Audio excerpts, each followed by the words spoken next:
guys, welcome back to my channel. So I'm finally here to do my blindness related Q&A in honor of Blindness Awareness Month. That was in October.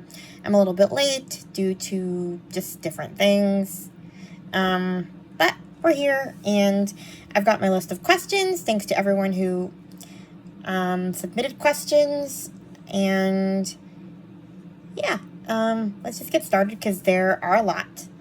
Okay, I kind of tried to group them into personal questions, and then we have a bookish section because this is a book channel and some people did ask bookish questions, which I wasn't expecting, but I kind of liked.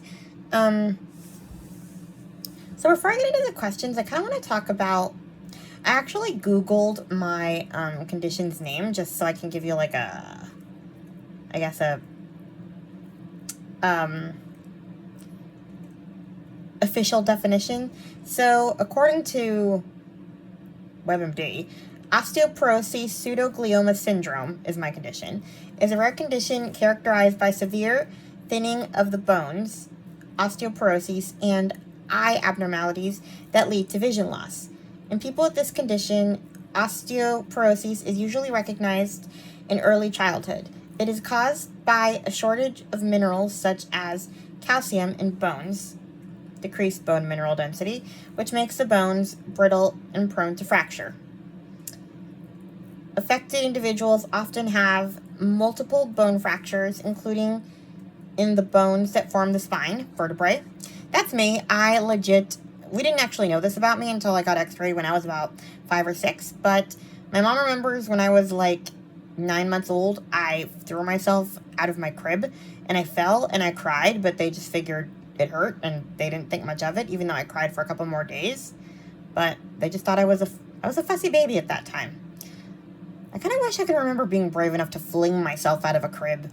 Anyway, multiple fractures can cause collapse of the affected vertebrae. Compressed vertebrae. Okay, you don't care about this. Abnormal side-to-side curvature of the spine, scoliosis, which I also have. Short stature, I am literally 4'7", and limb deformities, thankfully I don't have that.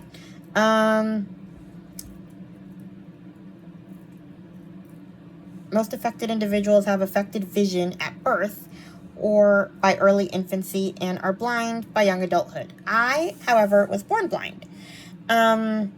And the official eye condition I have is called microphthalmia, and I also apparently have microcornea, which means my corneas are tiny apparently, and I have a detached retina in my right eye. Therefore, I do not see anything at all, no light perception, no nothing. So I guess for you guys to understand the concept, it would be considered black, but I don't really understand what black means because I've never really had the concept of colors.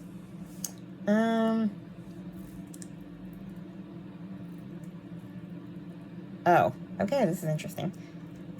I'm going to go back to the WebMD. Vision problems are usually caused by one of several eye conditions grouped together as pseudoglioma that affect the light-sensitive tissue at the back of the eye, the retina. Hence my detached retina. Although other eye conditions have been identified and affect... Yeah, okay. Pseudogliomas are so named because on examination, the condition resembles an eye tumor known as a retinal glioma. My eyes are kind of weird looking.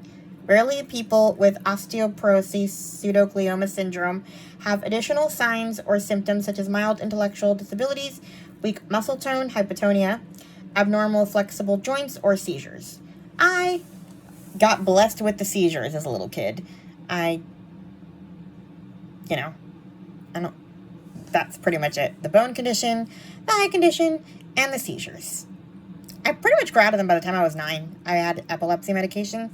But yeah, I just thought I would give you kind of the WebMD's version of my entire condition because it sort of encompasses everything and kind of goes into my own personal experience of blindness because my personal experience is sort of different than everybody else's experiences, I think, because I was a bit more sheltered due to the bone condition. So let's just get started.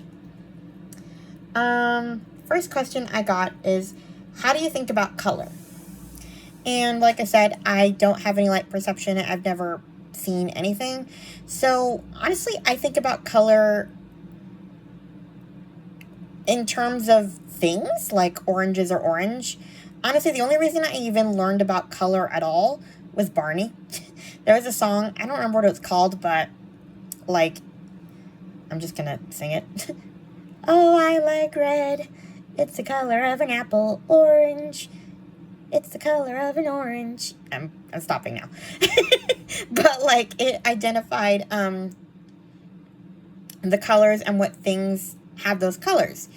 And then I kind of wanted to talk about my fascination with rainbows, because later on in the song it says, and when you put those colors side by side, now what do you think we've done? We've made a rainbow. And I'm stopping now. I promise not to sing the rest of the time. It's part of the story. But I used to think that scribbling with myriads of colors on with crayons was a rainbow. So I didn't actually know that a rainbow was an arc for the longest time. Actually, I kind of found out because inadvertently in Liz's class in water fitness recently, one of the other teachers was doing an exercise and you had to like make a shoehorn, like a arc shape with your pool noodle. And Liz said, make a rainbow. And I was like, what the heck are you talking about? I don't know what a rainbow... I mean, I know that rainbow is a lot of colors, but I didn't know rainbow was an arc. So when she said make a rainbow, I didn't know what she was talking about. Sorry, Liz. Anyway, but yeah, that's pretty much my concept of colors. I also learned about mixing colors with Barney. There was another song is, when you hug red and yellow, it makes orange. So yeah, honestly, that was my education on colors. I remember in high school, we had to memorize the color wheel in science class, and I flunked that because I kept forgetting what went on the spectrum. Because it was it meant nothing to me, so like I never remembered it. I was probably the only one who got that wrong. Are your senses stronger because you can't see? They're not stronger, apparently. I mean, a lot of people think they are, but it's more that we use them more because we can't see. Which makes a lot of sense, because you guys really depend on your eyes so much that like when there's a blackout, you guys don't know what to do with yourselves. I mean, there's nothing funnier than watching sighted people panic in a blackout. It is hilarious. I'm calm and cool as a cucumber, like walking around, and you guys are like freaking out, bumping into walls. It is incredible. But yeah, I just use my other senses more. I mean, you guys don't hear certain things because you depend on your eyes, or feel certain things. Like it's just, we depend on them more than you guys do. You guys take the other senses for granted and don't use them as much as we do because you don't have to. You depend on your eyes because they're like your favorite sense. Do you touch people's faces to see them? No. That is the most infuriatingly annoying stereotype of blindness media. It is so annoying. It is in every movie with blind characters in it, and it drives me bonkers. I know Helen Keller did it, and it's like a thing, but no. I don't want to touch... I mean, baby faces are cute. They have little chubby cheeks, and, I mean, you know, all of that. But do I want to, like, go up and... Especially post-COVID. I don't want to touch your oily faces. No offense. But people's, like... I just think of all the germs that I could potentially be putting my... Like, I have zero desire to touch someone's face. I don't even touch my, like, family's faces. It's weird. I don't know. I mean, it's just... I don't know. It just seems so personal. I mean, do you want me to touch your face? How does it feel when somebody touches your face? I'm not offended by the question. But, yeah, like, do you actually... Wouldn't you feel weird if someone actually did touch your face? When you dream, do you see in your dreams? As I've never seen anything before, probably not. I think I don't really think about it. I'm just navigating life normally, I guess. I guess you feel the sensations, in your dreams that you would when you're awake. I don't know. I'm just in a different place when I sleep. And yeah, I don't think I do see when I dream. Is your sight loss hereditary, and do you worry about giving it to your children? I also got another question that was similar to this one where it asked if I would want my child to be blind. And this is actually a really controversial question, contrary to popular belief. I have friends who wouldn't necessarily consider it a bad thing if their kid was born blind. Like, they have actually, like, are okay with, not that they want it to happen, but they're not, like, necessarily avoiding having children to prevent it, because they would know how to raise a blind child, being blind themselves. So, like, the idea, I see both sides of it, honestly. Even though, like, I know from a sighted perspective, it's like the horror. How dare you pass this on to another child? And like I said, I see both sides. I can see how you would feel like you would probably be the best qualified to raise a blind child. And yeah, I think I would probably adopt a blind child if that opportunity arose or something like that. Like, I wouldn't mind adopting one already out there, because I think, yeah, blind people would probably be best to raise blind children. We get it. But would I go out of my way to create one? No, because I don't have a miserable life, but I also don't think it's fair to, like, knowingly or, like, risk doing that to someone else. Like, I mean, I don't know. It's just, there's certain things we can't do, like drive. I'm so jealous of people who can drive. It's not even funny. And, like, just, why would I want a kid of mine to struggle when they don't have to? I mean, I'm who I am because I'm blind, but that doesn't mean that it's easy or that I would want anyone to, you know. Like I said, it's really kind of just controversial. I don't know. Yeah, I don't think I would. I would definitely raise an adopted one if that happened, but no. What 3 things would you appreciate sighted people to do when you meet them? Well, for one thing, not just grab. Say hello first or something. And, I don't know, 3 things. Don't just assume we need help right away. Maybe ask before you, like, assault us to help us. I had this one, it was in college, and there was this one girl.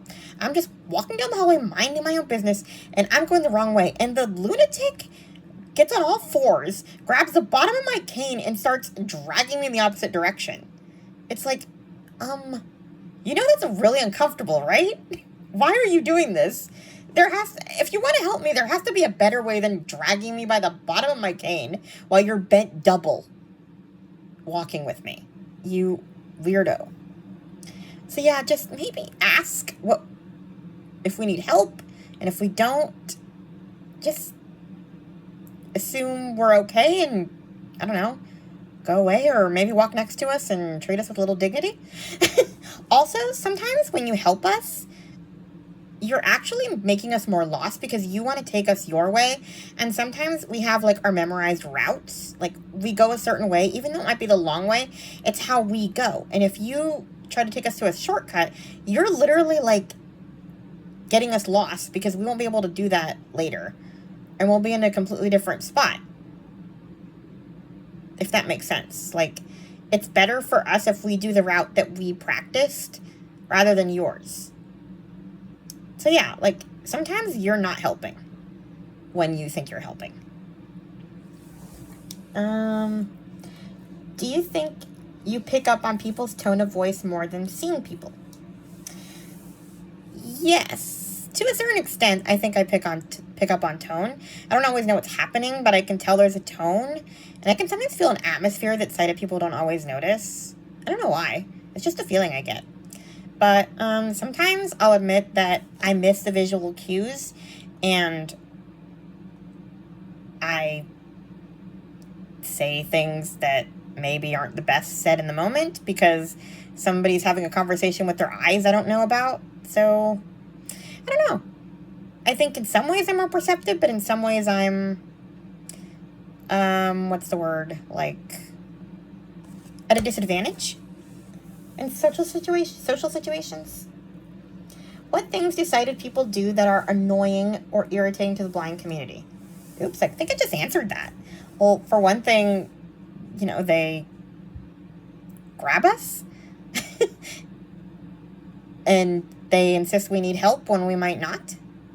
They just think we look like we need help.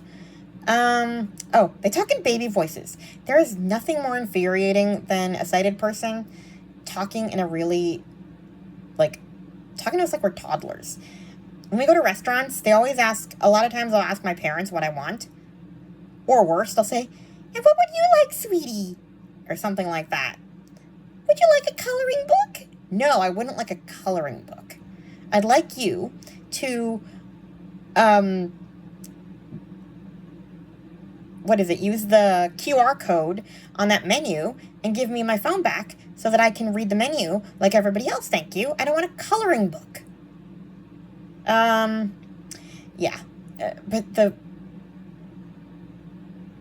the terms of endearment that I have received from people, total strangers, are horrifying. My personal favorite is Sugar Plum.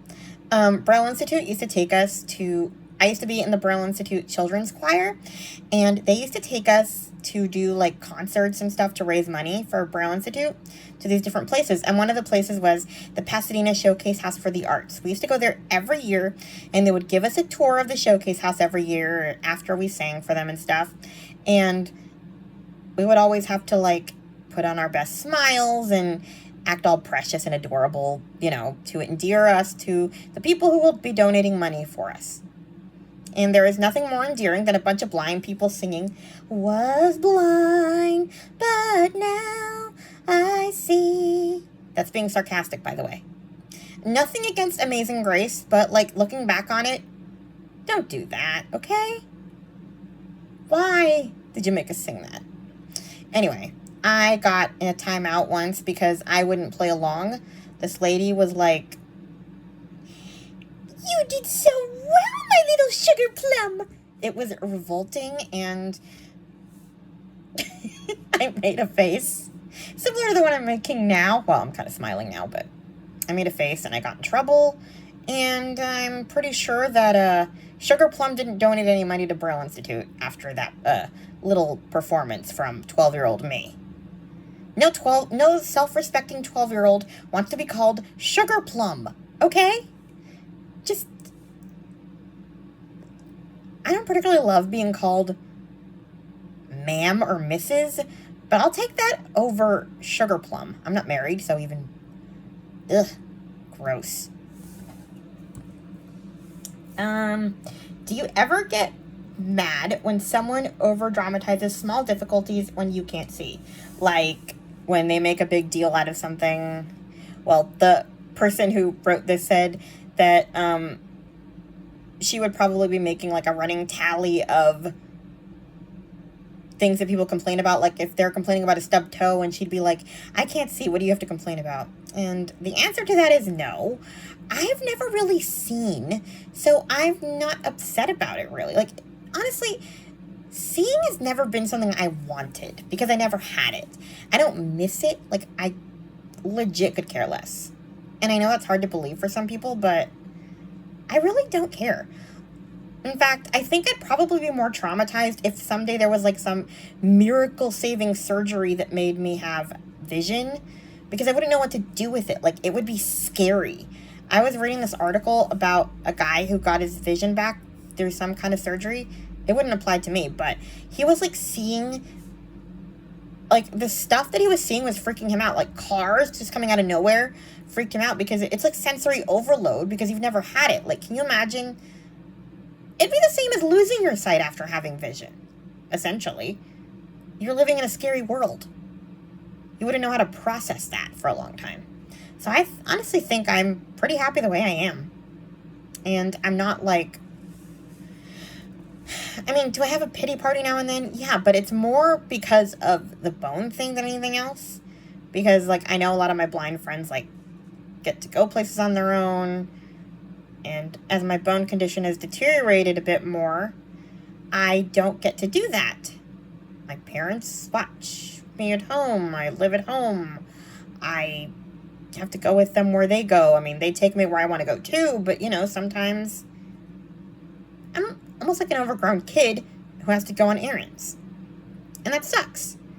And I resent people who can go wherever they want, whenever they want, and just decide they want to go somewhere.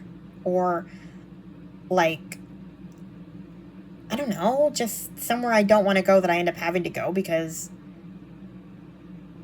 I can't be left alone at home. Like a funeral, for example. Other people can decide whether to go to that funeral. I can't because my parents want to pay their respects and you know what I mean? That is the stuff I resent. I don't necessarily resent the blindness. I resent the lack of control sometimes over my own schedule, life, all of that. So, yeah, that I resent. What are the funniest things people assumed you could or couldn't do because you're blind?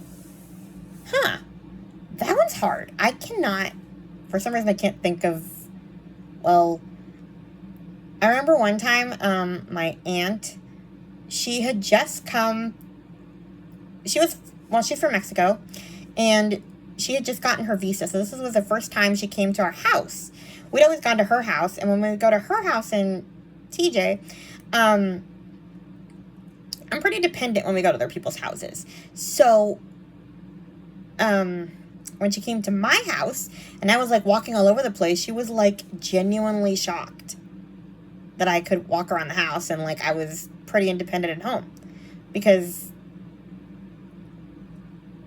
okay, that's probably another frustrating thing about my vision, is that when I'm out of my environment, I'm very dependent, especially in Mexico, because, like, the sidewalks are not accessible. Like, there's a lot of cracks. And, like, people's houses have, like, steps and stuff. And, like, I have to ask to go to the bathroom for someone to take me to the bathroom. And it's just, it feels sometimes sort of, like, I don't know, my pride's wounded a bit.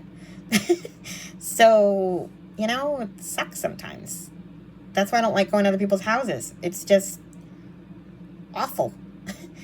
Even, like, I don't know, families' houses. And I know they get offended by it because I don't want to go to their house or go to family gatherings or whatever. But it's like, I lose all sense of control because I can't expect them to, like, put everything away so I can get around their house or stuff like that. So it just makes life hard. Wow. This is supposed to be funny. This is the question about the funniest things people assume. And I went on a tangent about, anyway, my story was that, like, my aunt, when she saw me walking through the house, she started clapping, like, oh, wow, yay, that's great, like, all excited, and I was like, okay, you really thought I couldn't walk through the house? And, you know, I don't know,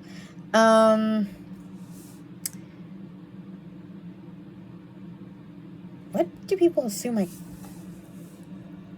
can't do? Sometimes people assume I can't read or write, I guess, or how do you post on Facebook if you're blind, stuff like that, you know. I don't know. I think people just assume I can't do lots of things because I'm blind, because the idea of being able to do something without eyes is unfathomable? I don't know. But I can't think of anything really funny that people assume. I can think of funny questions that people ask me, like, if you're blind, how do you know if you're asleep? Because your eyes are closed during the time you're awake, too. And I'm just like, did you seriously just ask me how I know if I'm asleep? I mean, sorry, but I know I said in my announcement video that there are no stupid questions, but that's probably the one exception. So I give them a stupid answer. I pinch myself just to make sure that I'm awake. Good grief. I was trying to think of another funny question. I'll come back to that if I remember. Where is your favorite place to go and why? Any body of water. Well, really a swimming pool. Lately, the why. Because water is like, it's like the one place where I can like move freely the way I want to, tumble around, throw myself back, just, I'm not afraid in the water of like falling or hurting myself or anything like that. So I tend to go a little wild when I go swimming or whatever. I turn into an overgrown toddler on sugar when I'm in the water. In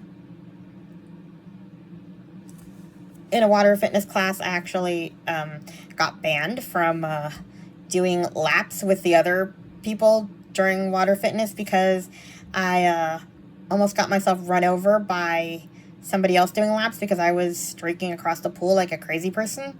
So yeah, now I stay in my corner when they do laps, and I don't do laps because I have no self-control.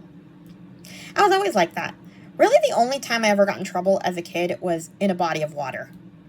I remember I got benched when I was like 8 because there was this puddle I could not resist jumping in, and I jumped in it with both feet, and I got my aid all wet, and water just always been a temptation for me.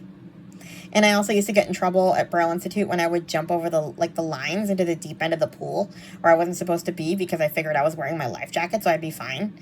So yeah, like water is like the one place where I'm a total rebel. Hence why it's my favorite place to be. In a body of water. Even when I was little, I had like a wash tub that I would sit in because we didn't have a bathtub. We lived in like a sort of a studio apartment in my grandma's house, and it only had a shower. And my mom had this wash tub, and she would fill it with water and put it like in the middle of the floor, like the den floor. And I would sit in it all day, especially in winter. And Mom would just keep like switching out the water and putting more hot water in it. And I would like literally just sit in there in my hot tub and splash around and listen to audiobooks. I'm pretty sure that I listened to all of the Chronicles of Narnia and Harry Potter in my wash tub. So yes, anywhere with water. How do you go about selecting clothes for your wardrobe for each day? Do you enjoy fabrics or things with different textures? So, there are ways to match clothes. You can put labels on them, or like some people do like these like safety pin things. They put like 2 safety pins for blue or whatever. But I never really did that because honestly, Mom just sort of started picking out clothes that go with everything, like pants that are dark so that I can wear, my eyes are watering, any shirt I want. Like any top I want with the pants or whatever. So really, I don't have to like match anything. Everything kind of matches, which is good because I don't care about clothes. Honestly, like clothes are just something to wear, something you have to do every morning. You get dressed. But like, I just don't see the point in matching clothes because I don't have a concept of color. And I know that a lot of blind people feel differently, but like for me, I just know I'm not going to remember what goes with what. So even knowing doesn't matter. Like if I got a colorful wardrobe, I'd probably just wear clashing outfits because I don't care enough to remember what goes with what and what doesn't go with what. Getting dressed would become like homework if I had to like, if I really tried to be like everybody else and like wear like these nice outfits that matched and stuff. I just don't care enough, I guess. I need a drink. I'm drinking hot chocolate. As for textures and fabrics, yes, I do enjoy certain ones, but I also am very picky about textures and fabrics. So like, I don't like cashmere or like there are just certain things that itch. I hate fleece. I know that's weird, but like, I don't like anything like that could be considered sort of hairy. So like fleece is like, ugh, I do not want to touch fleece. I don't know why. I just hate it. And the texture thing is kind of a problem because we go to hotels and I hate blankets that aren't mine. Texture, smell, like all of it. I cannot travel literally because I cannot sleep in a hotel bed. I would literally rather sleep in the car with my own blanket than in a hotel bed. I know that sounds insane. And not even just in a hotel bed, in anyone's house. And I have offended probably every relative I have because I am like freaked out at the idea of sleeping in a bed with different blankets. I've done sleepovers like at our house in TJ. I have similar blankets to the ones I have at home. So I'm okay sleeping there. But if we were going to sleep in my cousin's house, it would be her blankets and her bed, and like it'd be stressful. So what I ended up doing that time was sleeping on the couch with my own blanket. And people think I'm crazy because we gave you a bed and you want to sleep on a couch? We're offended. So yeah, I have a problem with textures. A lot. But I do enjoy certain ones. Like I like when shirts have like the little stones that like make shapes, like a butterfly or whatever, a heart shape with like little stones on the shirt. I like that kind of thing. Or glitter. I don't know. Designs that you can touch. I guess that's when I can kind of appreciate clothes. I do like certain textures. I don't know. Let's see. I like velvet. But I don't like dresses. I hate dresses. And I think I just don't like anything where I have to be aware of my body, if that makes sense. Like, I don't wear makeup because I have a habit. I mean, you just saw me, like, literally wipe my eye inadvertently with my sweater sleeve. If I wore makeup, I'd be like, I would forget I had it on and touch my face and smear it. And, like, I don't want to be spending all my time thinking about how I look. It just seems like a lot of effort for something I personally can't appreciate. It's nice to get a compliment from other people, but it's like, I don't know. It just feels like too much of a headache for something that I don't even like doing. So I don't really wear like makeup or dresses and skirts or anything like that. I'm perfectly happy putting on a pair of sweats, sweatshirt, ponytail, done. I'm out the door. Face washed, I'm out. Oh yeah, tennis shoes. I despise high heels. I am not a girly girl whatsoever. I'd rather be comfortable than pretty. Because again, I just don't get to see it. And a lot of blind people are not like me. Most are not like me. Most care about their appearance and want to fit in with sighted people. But I think because of my bone condition and because I had an aid throughout school, I was always kind of the weird kid anyway. So, like, I was a weird kid who never really got made fun of too much because no one was allowed to make fun of me because I had an aid. You know, like, you're not going to make fun of the kid with the adult that's 2 feet away from them. So, like, I just got used to being kind of the one that was a little odd, and I was okay with it because I never had to fit in. So I never really cared about having to, if that makes sense. Like, I just never had a lot of, like, friends anyway to want to impress. I had friends, like, I had a bunch of blind friends that we would sit at the table at lunch and talk or whatever, but, like, they would get to go hang out after they finished lunch and I had to stay at the lunch table till my aide came back. So it was like, there are people I talked to, but not people that, like, I could hang out with all the time, I guess, if that makes sense. So, like, I was just sort of used to being kind of the weird kid at school, so I never felt the need to fit in, if that, you know. So I think that's why I don't care too much about, like, how I look as much. I mean, obviously I care if I have, like, a job interview or something big to go to. Then I'm like, okay, do I look okay? You know, because I want to impress someone.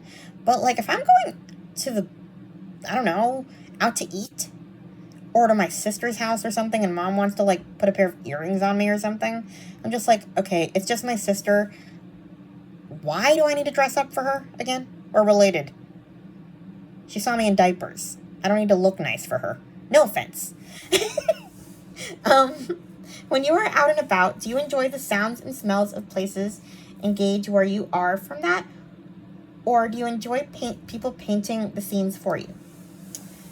I can kind of tell where we are, I guess, depending on where we are. Like, I don't know, the library has a certain smell.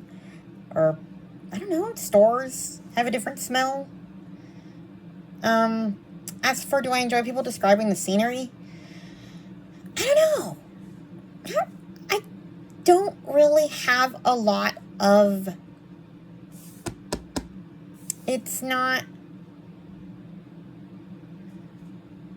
something I really care about too much, because I don't have a lot of concept of what people are describing. Like when they're describing like nature, like if we're like, I don't know, if we were driving to the Grand Canyon and people were describing what it looked like and all the trees and stuff, I would have no concept of what they're talking about. So they're just talking and I'm just like, okay, you enjoy the scenery.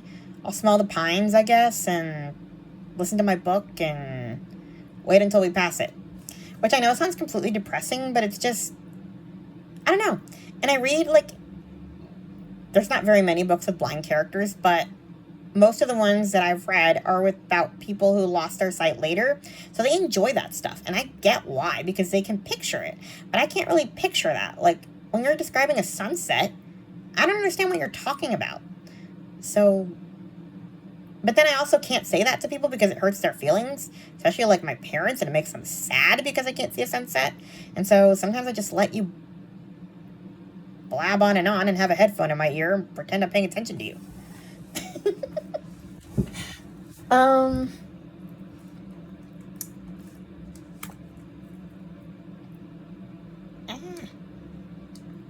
My screen is moving too fast.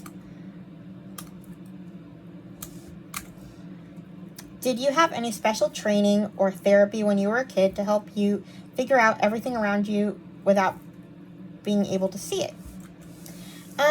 Yeah, I had orientation and mobility training, although since I've left school, I've sort of lost some of the skills.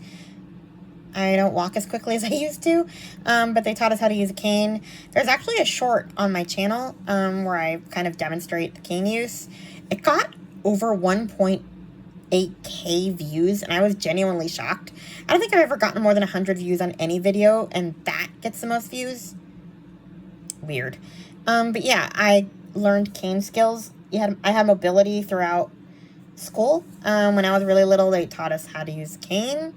And then as we got older, they taught us how to cross streets and like cardinal directions. There was this board that they used called the Chain Kit, and you put like pieces of Velcro, and it was like the crossing lines, and they would show us how like different blocks work, because we wouldn't know that unless they showed us what a block looks like, and how you have to walk. They would show us like on the board, you have to walk 2 blocks to get here. So you walk, and like they would have like these Velcro cardboard things representing blocks. So there's a lot of things that we have no concept of that people have to physically show us, or we wouldn't even know that they existed, like that they were a thing, because it's not like something people talk about really. Like, I don't have the concept of a freeway, for example, because we don't walk on the freeway, so no one's ever had to show me what it looks like. I just know we're on the freeway because we drive really fast, but I don't really understand what it is. And I know there's traffic because we slow down and bumper-to-bumper traffic. But I can't... If you ask me what a freeway is, I wouldn't know. Let's see, what else? I had occupational therapy to strengthen my fingers, because Braille, you have to use your fingers a lot, and especially on the Brailler. With the Braille computers, it's less, or the Braille note takers, it's not so much, but with the Perkins Braillers, you have to really push down. It's like a manual typewriter. And you really have to push down on it and use your fingers. So, yeah, I had, and they also taught me how to, like, do buttons and tie shoes and stuff like that. Honestly, though, a lot of that they had to teach me because for the longest time, I think my parents were just, like, they didn't really know what to do, so they let me just be a baby until I was about 9. So, like, I didn't learn how to feed myself until I was 8 or 9 years old. I managed to eat school lunch with my fingers, or I didn't eat at all. I ate the dessert, and at home I was mouth-fed, spoon-fed. And it was partly because me and my mom I could never learn anything with her because we would always get into a fight because we'd get frustrated with each other. And I used to it was just easier to let her do it for me. So it was way easier to be a gigantic baby who was spoon-fed and dressed and, all of that until I got to regular school. I was at a blind school until I was 8. School for blind kids, and then they switched me to regular school when they realized that I was like a lot of the kids at the school had other disabilities and I was a lot more advanced, so they moved me to regular school, and they also thought that I would have more independence there, which in some ways I didn't, because I had an aide once I got to regular school because there were regular kids running around. Whereas at the blind school, I could run around free, but I didn't have as much opportunity for education. So it was kind of like you have to pick, do you want your independence or do you want your education? And my parents picked education. So I got a good education. And not as much independence, although I did learn how to dress myself and stuff like that once I got to regular school because nobody was dealing with that. Let's see. What's the next one? Why is there Braille in the elevators and underground parking garages? That was kind of a random one. I didn't know where to put it in the categories of questions just because, anyway. I never really thought about it, but I mean, if we take Uber and Lyft and stuff, so sometimes the drivers aren't necessarily going to walk us to where we need to go, so we have to figure that out. So we're walking in the parking garages after they drop us off. I don't know. I've never really had to do that, but I guess that would be why. And the ADA requires there be Braille on all elevators and doors and stuff like that, men and women, bathrooms, stuff like that. So it's just kind of a requirement. They're not really thinking about, blind people aren't driving, so maybe this isn't required. I don't know. Never thought about it. Do you think there are enough supports for blind people to navigate public spaces alone? Well, no. There's always room for improvement, especially when it comes to ride shares. I don't have to do this because I don't have a guide dog, but a lot of my friends, when they get Ubers, a lot of the times the drivers will ditch them as soon as they see a dog, even though the ADA says they have to take them. Like the dog included in the Uber ride. And so they just won't do it and they ditch them. And they can get away with it because it's their own vehicle, apparently. So yeah, there's that. We've been fighting against that for years. I don't know. I mean, some places don't have wheelchair ramps. There's a lot of things that could be improved. I don't travel much on my own, so I can't really say much to that. But yeah, I think there's always room for improvement everywhere. Things aren't perfect. Did you learn Braille at home or school? I learned at school. I started when I was 2, so I don't really remember too much about starting. Like, the process, I guess. I mean, we have early intervention when you're disabled, so Actually, most of my friends started going to school when they were babies. But because I was born in Mexico, I didn't start school until I was 2 when I came here. So I started late. And the interesting thing is that a lot of blind kids actually have like physical therapies and stuff to teach them how to walk and stuff like, and crawl and just do the things that normal babies would do. Like the therapist would physically show them how to do it in the early intervention programs. But my mom says that I was pretty on target. Like I didn't need any of that stuff. I was like walking and talking, and I developed pretty typically. I was even toilet trained before I was 2, which is pretty wild and unusual. So yeah, I learned Braille once I got to school. That was one of the cool things about going to the blind school, I think. That was one of the advantages, that you could learn Braille and not have to keep up with the regular kids. So it was a good thing that I started there. I'm not sure what it would be like to be learning Braille alongside the kids learning print. Honestly, I think it would be harder. Because, like, they're learning to read and you're learning to read another way. And the teachers can't help you. It sounds complicated. I don't know. I was always curious to know how that worked. Because I was able to learn to read. And by the time I went to regular school, I was in 3rd grade and reading reasonably well on my own. So I could hold my own in a regular class. But I don't know how that works in kindergarten. What are the most challenging things about being blind? I kind of talked about that a lot earlier when I was ranting about driving. Probably driving, and in my case, because of my bones, just not having, sometimes not having control over my life, my schedule, that kind of thing. What are the most rewarding things? I never really thought about rewarding things. I mean, I guess the sense of accomplishment when you do something that sighted people take for granted. But you also can't really talk about those things because people think you're weird. Like, I remember the first time that I went down 2 steps without a handrail. I was, like, super proud of myself, and I was telling people. And then it occurs to me later that it's, like, that's socially inappropriate. People think you're weird because you're excited that you went down 2 tiny little steps. And they're looking at you funny. Like, it's just some things that I'm not always socially aware of. I'm in my own world and everyone's just living in it.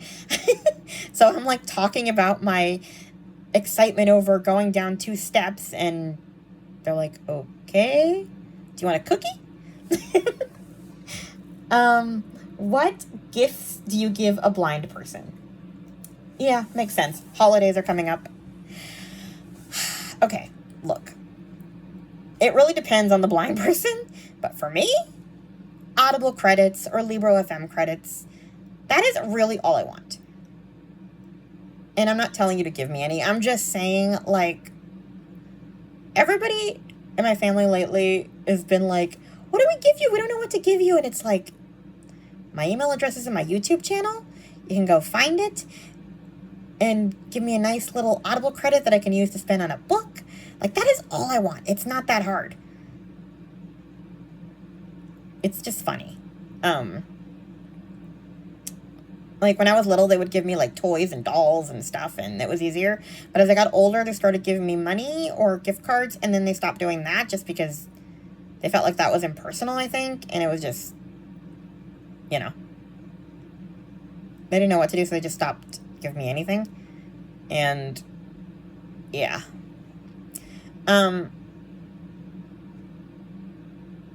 That people used to be surprised when my mom would say to give me videos because they think we don't watch TV. Like, why would you give a blind person videos? And it's like, because we still can listen to them and we love videos. Although now there's streaming services, so you can't give me videos, I guess, anymore. I mean, there's DVDs, I guess, but, you know, we have Hulu and all the other streaming services.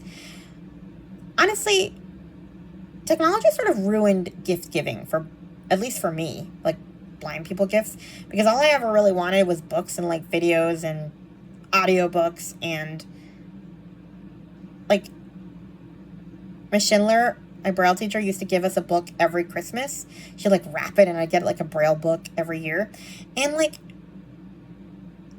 and no, I'm not asking for a Braille book. I'm just saying, like, now with technology, all this stuff is digital, so it's, like, there's nothing to give anymore. Because everything I would want, I can get on my own, like, digitally or whatever. So it's, like, I don't know. But I guess other blind people would like makeup or something nice to wear. I don't know. Find something with texture, I guess, if you're, I'm just one who doesn't really like getting clothes. And I have a really bad poker face, so when I open a sweater, I remember when I was 8, I opened a vest, and I, like, could not hide my disappointment at all. Anyway. Now on to bookish questions. Those are all the personal ones. I guess some of these are kind of personal. Is there Spanish Braille, and do you read it? There is Braille in pretty much every language. That's a common misconception about Braille. Braille is not a language. People call it a language, and people categorize it as a language in, like, I don't know, websites and stuff, and it's not. It is just a different way of writing letters. But you're reading the same letters as everybody else. You're reading English, you're reading Spanish, it is not a language. It is just a reading format. Same as reading on a Kindle. You're just reading in Braille, on a Braille note or whatever. It's not. I don't speak Braille. Because so many people tell me that I'm trilingual. I speak English, Spanish, and Braille. No, I speak English and Spanish. But as for whether I read Braille in Spanish, I can read uncontracted Braille in Spanish. I just recently learned that there's contracted Braille in Spanish. I was trying to download a book off Bookshare, which is a website where you can download digital Braille books. And I downloaded a Spanish book, and I could not read that because it had, like, contractions. I can only read contracted English Braille. And you're asking what contracted Braille is, right?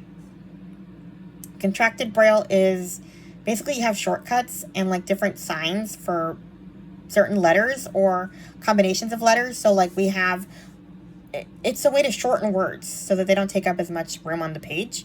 So, like, the word name is .5 N. You don't know what .5 is, but it makes the word 2 characters instead of 4. Or the word knowledge is just a K. Stuff like that. So I don't really know the codes for Spanish contracted Braille. I only know it if you spell the words out the way you would in print, with, like, accent marks. And, yeah. So I know basic Spanish Braille. But, yeah, that's pretty much it. Are you offended when someone says going in blind when talking about a book? No! Honestly, this kind of goes into another topic, but, like, I love when people use sighted people words with us. It is so funny to me. Like, sometimes if I know you well enough, like, one of my fitness teachers on Wednesday, she said, "It's nice to see you." And I said, "I've never seen you before." And she finally got the joke, and she was like, "Oh, I'm sorry. It's nice to hear you." It's funny when people laugh at it, but it's also funny when people feel completely awkward because they said the word see in front of me. Some people, that's why I joke, because some people think that they can't use words like blind or see or watch or anything like that. And it's like, talk like a human, because we say those words too. Like, I say I saw that, even though I obviously didn't see it. I felt it, but that's not how people talk. It sounds weird. I do not say I listen to the TV. I watch TV. I watched that show last night. Or are you going to say hear you later instead of see you later because you want to avoid saying the word see in front of me? So yeah, I pretty much would appreciate it if you guys talked like normal people would. Like visual words or figures of speech in my case, obviously. Like, you know what I actually mean. It's not offensive or anything to say going in blind either. I remember this one time we weren't paying attention in science class. She was having the class look at globes or something. I remember we were doing longitude and longitude. It was 6th grade science. And, I mean, I was falling asleep merely because at the time, I mean, early 2000s, they didn't have as much accessibility as they do now. They had like one huge globe in the resource room that we could look at, but I couldn't take it with me to class, and everybody else had their little miniature globes, so I was just like sitting there asleep. But so was everybody else, even though they didn't have an excuse. And then all of a sudden, I'm woken up from my doze by the teacher yelling, "Are you blind?" in a full-blown rage. And I started cackling. Legit cackling. And then she was like horrified, apologizing repeatedly and almost crying, "I'm so sorry, I didn't mean it. So yes, it is very funny when people say, "Are you blind?" or use blind in a sentence in front of me. How do you choose books for your reading lists? I mean, I don't know, different places, same as you guys. I go on YouTube, or I listen to podcasts, or I don't know, sometimes like Braille Institute's or the NLS Bard app has the recently added books, and I'll look up those, or Audible will have sales or whatever, and I'll look up the sales and find new books that way. I don't know, just sometimes from the grapevine. People, I don't really have any different ways to look for books. Who is your favorite and least favorite blind character? There really are not a lot of blind characters. Actually, did a video about this, how there should be more. I've done 2 videos this year and last year for Blindness Awareness Month. I did recommend some books with blind characters. I'll link the videos in the description, if I remember. There's a whole playlist on my channel just called Blind People Videos, and those videos are in there. I also have a whole series called Questions I Always Wanted to Ask Sighted People, which is really fun. Not all those questions have been answered, so if you want to go in and watch the videos and answer the questions, that'd be great. They're just questions that I ask because it's weird to ask people like out loud, but it's easier to ask random people on the internet who don't know me and won't look at me funny. Anyway. But there are not very many good blind characters. There's just not a lot of blindness representation in literature. Especially blindness representation that I actually like. What are 3 things that draw you to a book to put on your list? I guess it has to be a good, compelling plot. This is going to sound weird, but there has to be a kid in the book most of the time. Not even because I think the kid needs to be the main character in the book, but because kids sort of give a book high stakes for me. So, like, if it's a romance, I really care if the people stay together because of the kid in the mix. Like, it complicates it, or, you know, there could be a custody battle and preventing this couple from getting together, or just in women's fiction in general, like a sick kid or a kidnapper. Like, kids make me care in a book. Same with historical fiction, like World War II, especially, like, for some reason, that's, like, my favorite genre of historical fiction, World War II historical fiction. I think because I was obsessed with Anne Frank as a teenager. But, like, there's nothing more compelling than wanting a kid to escape. Like, go into hiding and get out from Nazi Germany. You want this kid to get out. And, yeah, so, like, just kids always make me care. I do like a book with a good disability, too. And custody battle's always fun. What else? I don't know. That's about all I can think of off the top of my head. I read a lot of things, though. I don't think every book I read has a kid in it, though. I mean, for some reason, the book that came to mind is Pride and Prejudice. They're kind of adults, sort of. Although, I don't know. Lydia might be considered an overgrown child. Lydia Bennett. Good grief. Anyway. Do you have a favorite blind author? That's another thing. I only know one that I've read, Sherry Gomes, and I had some criticism on her book. You can find the review on my channel. It was one of the first videos I did. I'm gonna leave that there. What is your writing process like? Do you dictate or use Braille? I use Braille. I'm not a dictator. I never use Siri to text or like dictate or whatever. If anything, if I'm too lazy to write, I will send a voice memo because like my voice will record, and dictation is just so unreliable.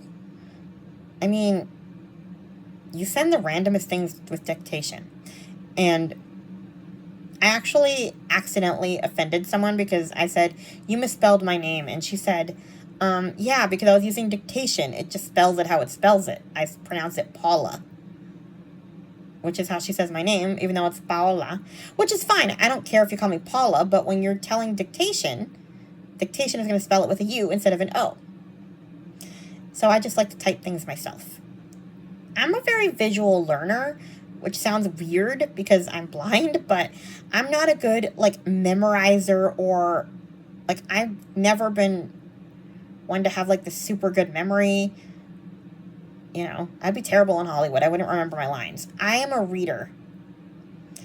So, like, I love my audiobooks, don't get me wrong. But if I'm going to read for school, it has to be in Braille. I cannot listen to a history book on audio because I will sleep. So, like, when I'm reading, like, this month on BookTube, it's nonfiction November. So, when I'm reading nonfiction, I have to read the book. I'll listen to the book, too, but I'm reading it at the same time because I cannot concentrate on nonfiction orally. I have to read it. That's just how I always functioned in school. People tried to break me of it because it's easier to get recorded materials than Braille materials, but I just couldn't do it. I just don't learn that way. And that's really unusual for a blind person. Does your computer read to you, and is the keyboard different? It does read to me, and the keyboard is not different. We learned to type during our time in the resource room. We learned with a program called Talking Typer, and it would, like, have you type A, S, D, F, so you learn to use the home keys, and then it would show you, like, the different letters. Like, you just learn to position your fingers. So, yeah, I learned to type that way. And the computer talks. I have a Mac and I have a Windows computer. The Windows computer has a talking program called JAWS, and the Mac has something called VoiceOver. And my phone also has VoiceOver, which is what I'm recording on. That's what you hear when the video turns on and it says, what is it, like start recording video or something, and stop recording. Although I actually turned VoiceOver off on this video, just because I wanted it to be a little more professional. But yeah. Do you think Mary Ingalls was well represented as a blind person?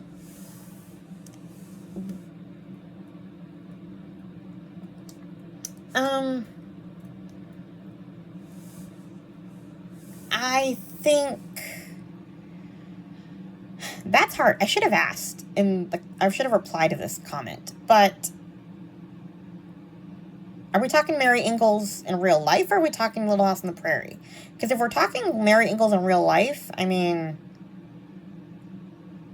I think she was who she was for her time.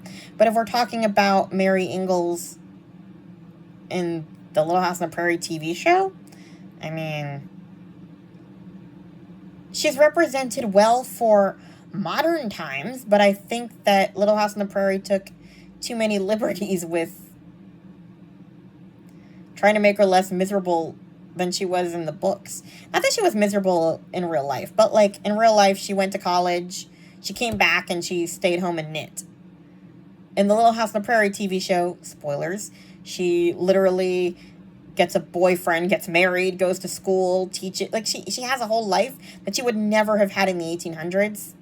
And that's unrealistic. She's well represented for Mary Ingalls if she lived in this time and place, but I think they should have kept her the way she was in real life, because it's the 1800s. She wouldn't be married and having kids, and Ma and Pa wouldn't have left her in Iowa and gone back to Walnut Grove. I mean, did it educate people? Sure, but I don't know.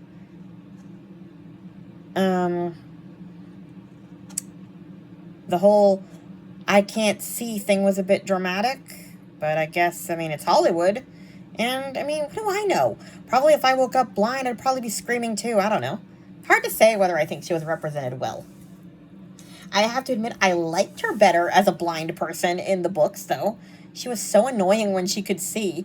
I actually found I almost wish Laura had been more mean to her the way she was before she was blind, because it's almost insulting that she's nice to her, if that makes sense. I know that sounds crazy. But, like, because you want to be treated normally, and if you have, like, scorn for your bossy big sister pre-blindness, I want you to have the same scorn when she's blind. Not pity her and treat her like, you know. Because her and Mary have this conversation in one of the books where Mary's like, I was terrible. And Laura's like, no, you weren't. You were lovely. And it's like, Laura, shut up. You hated Mary as a kid. Just stop treating her with kid gloves already. She's blind. She's not dumb. Like, you're almost insulting her. You are insulting her. So I think I was more mad at Laura than I was mad at Mary. Anyway. Weird tangent. What are some ways in which Bookstagram, Book Talk, BookTube, or whatever could be more accessible for blind readers? What are ways you feel included in the online community, and what are ways in which you feel excluded? I mean, I don't really go on TikTok, but I mainly spend my time on YouTube and listen to podcasts. And for the most part, YouTube is pretty accessible. I mean, vlogs are not very accessible. Like, when you do, like, vlogs when you're out and about and there's just, like, music, I don't really know what's happening, like, during the music playing. I guess it's a slideshow of pictures. But I also, realize that I'm watching YouTube, which is a video platform, so I don't expect everybody to, like, cater to me when they make videos.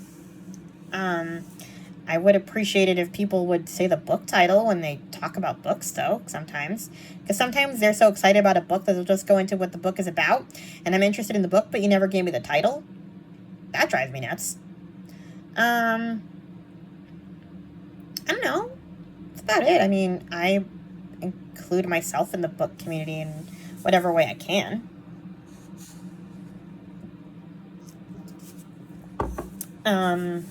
I don't really know how to make my videos more interactive to get, so they're more fun to watch. That's about it. Can you listen to a screen reader faster than an audiobook, or is it slower? Honestly, a lot of people listen to screen readers really fast. I can't. I hate robot voices. I only use them to do what I need to do, check my email, browse whatever I need to browse. I'm not reading with JAWS or anything else if I don't have to. I actually stopped reading fan fiction because the website doesn't work on my Braille note anymore, because it uses cookies and the Braille note doesn't use cookies. I could listen to my fan fiction stories on the computer, but it's annoying. I don't want to.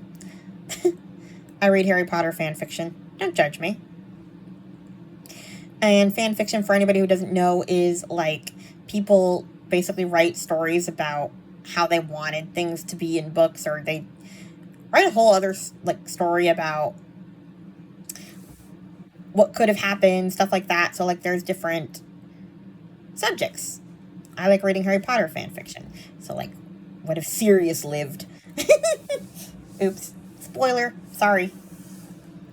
Do you keep a reading log? What about a spreadsheet? I pretty much just use Goodreads. I might switch to Storygraph because Goodreads is getting annoying. I don't know if Storygraph is any more accessible, but Goodreads is not keeping my books in order.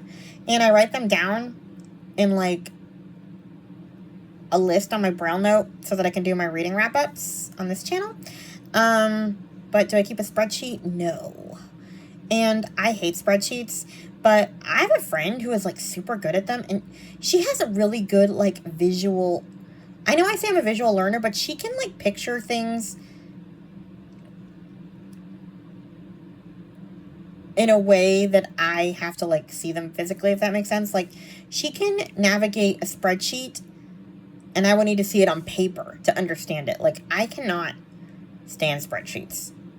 And she like lives by them. She has like a visual understanding of the whole thing and like understands how it works and the formulas and all that stuff. I can barely like put things in columns. So it wouldn't be that helpful to me. So sorry for everyone in their reading trackers. What percentage of your reading do you think is audio versus Braille? I don't really know, honestly. I kind of do a lot of both.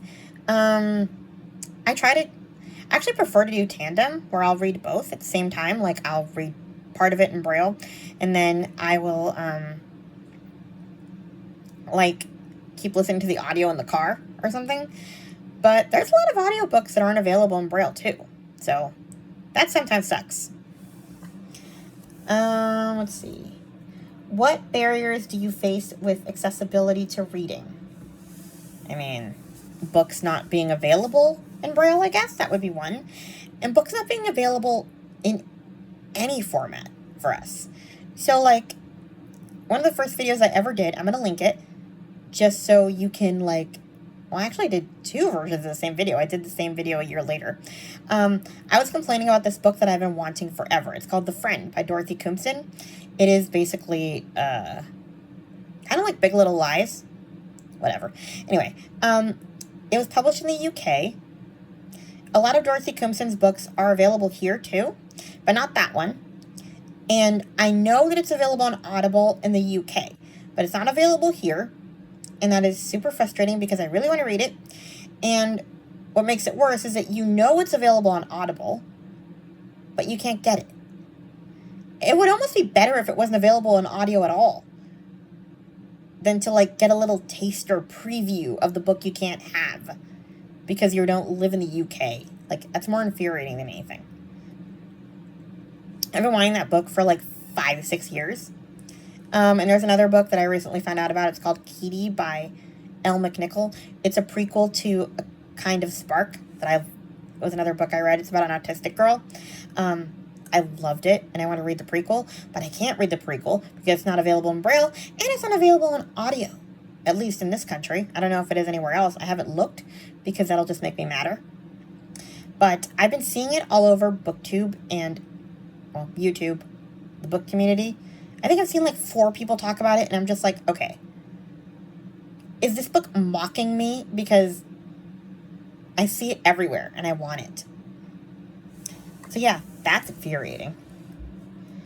I wish there was a way to get, like, because you guys have I think it's called Blackwell's, where you can, like, buy print books from the UK. But there's no way to get audiobooks from the UK. So, one of the questions further down this list was, what would be your fountain wish? Which is, that one's from the Currently Reading podcast group. In the Currently Reading podcast, at the end of every episode, Meredith and Katie talk about a fountain wish. Like, what would be your bookish fountain wish? And mine would be that there would be some kind of way to listen to audiobooks from other countries. I mean, you guys can buy the print books. I want the audiobooks. Is that too much to ask? Are there ways you access reading as a blind reader that you think sighted readers would like to try out too?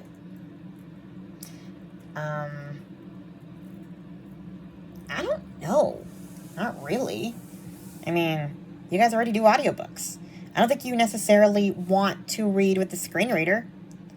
I I do think that you guys would find it fun to watch movies with audio description, because you could like, it's like listening to a story, because the audio describer is describing the video, like on Netflix or whatever, and you can just be doing your own thing, like cleaning or whatever, and getting kind of the same experience with the show. It would just be like radio theater. So that's kind of fun. It's not books, but it's media. But yeah, I mean, I already saw a post about how people are upset about voices being virtual on some audiobooks now, so if you don't like that, you're definitely not going to like having to read with the screen reader, so probably not. Do you see images or have any pictures in your head while reading descriptions of people and places? Oh, wow. That's the last question. And that is a weird way to end this. But not real. I mean, yes, if I have a concept of the places we're talking about, or like the scenery or whatever, like I can always get into a description, like a summary book when they're talking about a lake or the beach or whatever, because I know what that is. But like if we're talking about like Paris and I don't know, the vendors and like, or I don't know, if we're talking about a sunset or whatever, I tend to skip past it. Like one of the books that has like way too much description is Outlander. That book is, or the whole series really, you would probably be able to cut down 5 hours of audiobook time by getting rid of half of those descriptions that I don't really care about, and it would be a shorter book. I just don't really have patience for like flowery words in books, I guess. So yeah, I don't know. But yeah, I don't know if I have like a movie playing in my head as I read. I guess I kind of do. When there's like an audiobook and you kind of hear the tone. That's why I like audiobooks, I think. Because in some ways you get like the tone of voice and you really get into the story in a way that you don't when you're reading it, because the voice in your head isn't quite the same as the voices that are being read to you. You just get into it in a different way that you wouldn't if you're reading. But yeah, those are all the questions that I was asked. Thanks to everyone who submitted questions. I'm hoping to do this once a year, preferably in October next year. Although there is World Braille Day in January, so maybe I'll do another one in January. I don't know. We'll see. If you guys want to add questions to this one, maybe I'll start a list and do something again in January. I don't know if you guys like this or if this is too long. Anyway, please like, comment, and subscribe. It'd be sort of cool to get to 200 subscribers by the end of December. I already got past 150, which was exciting. No pressure, though. Anyway, share with your friends, like, comment, subscribe, and I'll talk to you guys in my next video. Bye! Speech on.